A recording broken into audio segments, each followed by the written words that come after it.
સ્વાધ્યાય 5.3 નો 7મો દાખલો, જેમાં તમને આપ્યું છે કે જે સમાંતર શ્રેણીમાં d બરાબર 7 અને 22મું પદ 149 હોય, એટલે ઇનડાયરેક્ટલી તમને આપ્યું છે. d ની કિંમત ઇનડાયરેક્ટલી આપી છે. 22 પદોનું 22મું પદ એવું નથી લખ્યું. 22મું પદ એટલે n બરાબર 22 તમારે લઈ લેવાનું, અને 22મું પદ 149 છે, તો 22 પદોનો સરવાળો ગોતવાનો છે. તો અહીંયા સૌથી પહેલા આપણે a ગોતવું પડશે. એ વગર કાંઈ નહીં થાય, બરાબર. અને તમને an ની માટેની બધી વસ્તુ આપેલી છે, a plus n minus 1d. તો આમાં an છે, n છે અને d છે, તો એ મળી જશે, બરાબર. તો an છે 149, એ ગોતવાનું છે. n 22 છે, તો 22 માઇનસ 1 એટલે 21 ગુણ્યા d કેટલું છે 7, બરાબર. 149 બરાબર a 147, 21 સત્તા 147. 149 minus 147 is equal to a. તો a બરાબર 2. તો a ની કિંમત તમને મળી ગઈ 2. હવે આની અંદર તમે ડાયરેક્ટ a પ્લસ l વાળું સૂત્ર વાપરી અને ડાયરેક્ટ સરવાળો ગોતી શકો છો. S22 બરાબર n/2 બ્રેકેટમાં a પ્લસ l. તો 22 છે, 22 ના છેદમાં 2. પહેલું પદ આપણે ગોઈતું, છેલ્લું પદ આપણને 149 આપેલું છે, તો અહીંયા 11 ગુણ્યા 151. તો જો અહીંયા પણ લાસ્ટ દાખલા જેવું આવ્યું, 19 સાથે ગુણાકાર કરેલો, અહીંયા 11 સાથે કરવાનો છે, તો 11 સાથે તો એકદમ ઈઝી પડે. 11 એકુ 11, તો 11 નો 1 અહીંયા લેવાનો અને 1 વધી પાડવાની.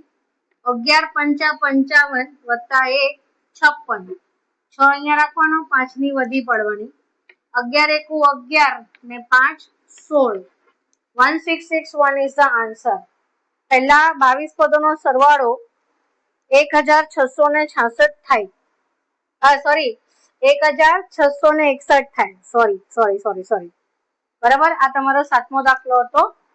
હવે નેક્સ્ટ, જો આ એકદમ છે ને ટ્રિકી આપેલો છે. સ્વાધ્યાય 5.3 નો 8મો દાખલો.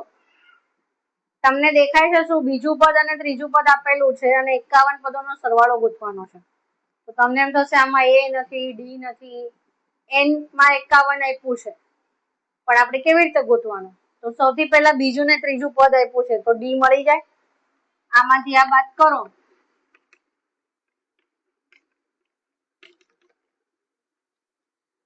બરાબર. પછી આ બીજું પદ આપેલું છે, બીજા પદનું સૂત્ર શું છે? પહેલું પદ સામાન્ય વત્તા સામાન્ય તફાવત, તો બીજું પદ શું છે 14, સામાન્ય તફાવત શું છે 4. a બરાબર 10 મળ્યું, 14 માંથી 4 બાદ કરીને. હવે a મળી ગયું, d મળી ગયું અને n આપણી પાસે છે, તો Sn નું સૂત્ર વાપરો. 51મું પદ નથી એટલે આપણે n/2 ઓલું 2a વાળું પદ સૂત્ર વાપરવું પડશે. Sn n/2 2a plus n minus 1d. તો S51 બરાબર 51 છેદમાં 2. 2 ગુણ્યા પહેલું પદ 10 છે, વત્તા 51 માઇનસ 1 એટલે 50 ગુણ્યા d કેટલું છે 4. તો 51 ના છેદમાં 2, 10 દુને 20 વત્તા 50 ચોક 200, બરાબર છે. 51 ના છેદમાં 2 ગુણ્યા 220, તો 110. 51 ગુણ્યા 110.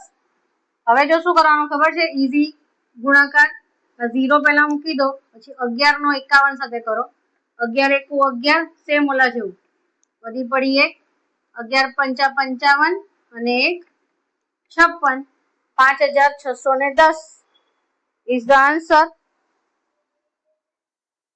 Yes, it is right. આ થઈ ગયો તમારો 8મો દાખલો. શું આપેલું અને શું ગોતવાનું હતું, પણ કેટલું ઈઝી હતું એ તમને દાખલો જોઈને ખબર પડશે. મારા માઇકની બેટરી ગઈ. 9મા દાખલાની અંદર તમને પહેલા 7 પદોનો સરવાળો આપેલો છે અને પછી પેલા 17 પદોનો સરવાળો આપેલો છે. તો એનાથી તમારે SN ગોતવાનું છે. તો આની અંદર આપણને A નથી આપ્યું, D નથી આપ્યું, કાંઈ નથી આપ્યું. તો જે આપ્યું છે એનું સૂત્ર વાપરીને જે મળે એ કરવાનું. તો SN બરાબર n/2 બ્રેકેટમાં 2A પ્લસ n-1D. તો SN કેટલું છે? 49. આમાં n કેટલું છે? 7/2. A આપેલું નથી. 7 માંથી 1 જાય તો 6. D પણ આપેલું નથી. હવે 49 બરાબર 7/2. હવે આમાં જો 2 કોમન છે તો 2 બહાર કાઢી દો. અહીંયા રહેશે A પ્લસ 3D. બરાબર? 2A અને 2 વડે ભાગ્યું અને 6D ને 2 વડે ભાગ્યું. તો 2 × 2 2 તેરી 6. હવે આ 2 ઉડાડી દીધા આપણે.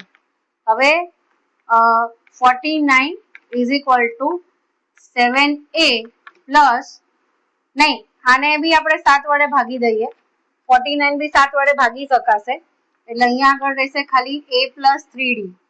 7 × 7 = 49. તો A પ્લસ 3D બરાબર 7. સમજાયું? આમાં મેં પેલા આ જે હતું એમાંથી 2 કોમન કાઢીને આ 2 ઉડાડી દીધા. પછી આ 49 ને 7 વડે ભાગી દીધું, કારણ કે 7 નો આની સાથે ગુણાકારનો સંબંધ છે. એટલે 7 × 7 = 49 કરીને મેં આને જવા દીધું, ઉડાડી દીધું. એટલે A plus 3D is equal to 7 આવ્યું. એવી જ રીતે સેમ અહીંયા S17 નું કરવાનું, પણ જગ્યા નથી રહેતી એટલે ખાલી નીચેનું સમીકરણ રહેવા દઉં છું. બીજું આપણને 17 પદોનો સરવાળો આપેલો છે. તો 289 બરાબર n ની કિંમત 17/2. 2A 17 માંથી 1 બાદ થાય એટલે 16. અહીંયા પણ સેમ વસ્તુ આપણે કરશું. 2 બહાર કાઢ્યા એટલે A પ્લસ 8D બચશે. 2 કોમન મતલબ કાપી નાખશું, છેદ ઉડાડી દઈશું. 289 ભાગ્યા 17 બરાબર A પ્લસ 8D. તો 17 નો વર્ગ છે 289. એટલે આ બીજું સમીકરણ મળ્યું આપણને. હા, 17 + 8D બરાબર, A પ્લસ 8D બરાબર 17. હવે આને આપણે અહીંયા મૂકીએ, જે પહેલાના સમીકરણમાં આવ્યું હતું. S7 નું સૂત્ર મૂકી અને આપણને આ મળ્યું હતું, આ સમીકરણ. S17 નું સૂત્ર મૂકી અને આપણને આ મળ્યું. તો આને આપણે A પ્લસ 8D બરાબર 17. તો પહેલામાંથી બીજાને બાદ કરતા 3 માંથી 8 બાદ કરીએ તો -5D. 7 માંથી 17 બાદ કરીએ તો -10. માઇનસ માઇનસ ઉડી જશે, બરાબર 2. બરાબર છે? હવે D બરાબર 2 ની કિંમત કોઈ પણ એક સમીકરણમાં આપણે મૂકીએ તો A plus 3 × 2 is equal to 7. આમાં મૂકી મેં. તો A પ્લસ 6 બરાબર 7. તો A બરાબર 1. એની કિંમત કેટલી આવી? 1. હવે આપણે SN નું સૂત્ર મૂકવાનું, કારણ કે SN માં કેટલા પદનો સરવાળો કરવાનો છે એ નથી કીધું આપણને. તો આપણી પાસે A અને D આવી ગયા છે, તો આપણે ખાલી A અને D ની કિંમત મૂકી અને લખી નાખવાનું. તો એ આપણે અહીંયા લખી શકશું. અમે સૂત્ર લખેલું જ છે.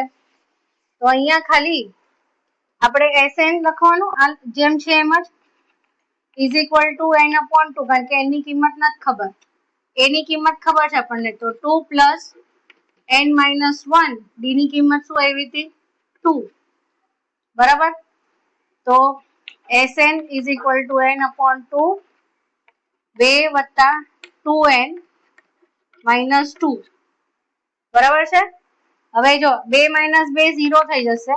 એટલે SN બરાબર n,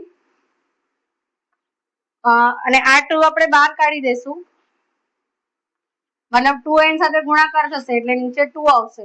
કારણ કે આ 2 - 2 0 થઈ જશે એટલે ખાલી 2n બચશે. તો n × 2n, તો આ 2 પણ નીકળી જશે. એટલે SN બરાબર શું આવશે? n². તમે ચેક કરી લો જવાબ સાચો છે કે નહીં. જવાબ સાચો છે. SN બરાબર n² આવે છે. આ છે તમારો 9મો દાખલો.